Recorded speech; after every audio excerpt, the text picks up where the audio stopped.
ses amis poètes vous présente son coup de cœur. Aujourd'hui est Louise Hudon. Née à Trois-Rivières en 1951, est une poétesse au Canada. Louise Hudon déménage à Abitibi le 16 septembre 1971. Elle complète un certificat en sciences de l'éducation tout en travaillant à la commission scolaire du lac Abitibi, à titre d'enseignante. Polyvalente dans sa carrière, secrétaire d'école, secrétaire de direction, enseignante, technicienne en administration, responsable de bibliothèque scolaire, Louise profite maintenant de sa retraite pour écrire activement. Poétesse, le bénévolat fait partie de sa vie et sa poésie prône souvent la paix dans le monde. Son premier livre, relatant une partie de sa vie, s'intitule « La parapsychologie ». Oui, notre conscience augmente. On peut le retrouver sur Amazon. 3 livres de poésie vont suivre dans la poésie d'une médium. Si la richesse intérieure de l'âme, de l'humanité se découvre en poésie, n'oublions pas surtout que ce genre de littérature nous fait vibrer. Les poèmes représentent un moyen de communication et de défoulement dans notre vie tout en nourrissant notre esprit.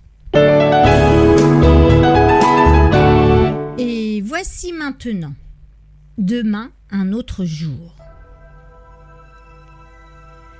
L'intelligence artificielle va me remplacer, une machine qui m'imite pour me surpasser. Mélancolie pour notre prochaine génération, car pour des dossiers, nul besoin de leur intervention, sa spécialité en écriture et en création, son autonomie dans le langage et dans l'action, ses capteurs informent son cerveau prend des décisions. On la veut forte pour agir dans toutes les fonctions. Je ne vous cache pas mon angoisse pour l'avenir. L'ignorance des futurs humains me fait tressaillir. À l'embauche et au travail, l'automate va informer. Et le monde de demain va en être transformé. Que va devenir l'humain? Dossier préoccupant. Deuxième lecture de poésie de Louise Hudon. Marcher dans le sillage. Mon grand-père méritait d'être connu. Bonté, bienfaisance, serviabilité et beaucoup de qualités tant reconnues. Un travailleur maçon dans la dignité.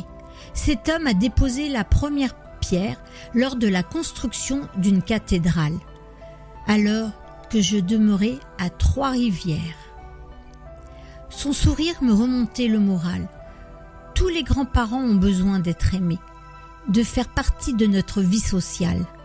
Et permettez-moi bien de vous affirmer leur importance du côté familial.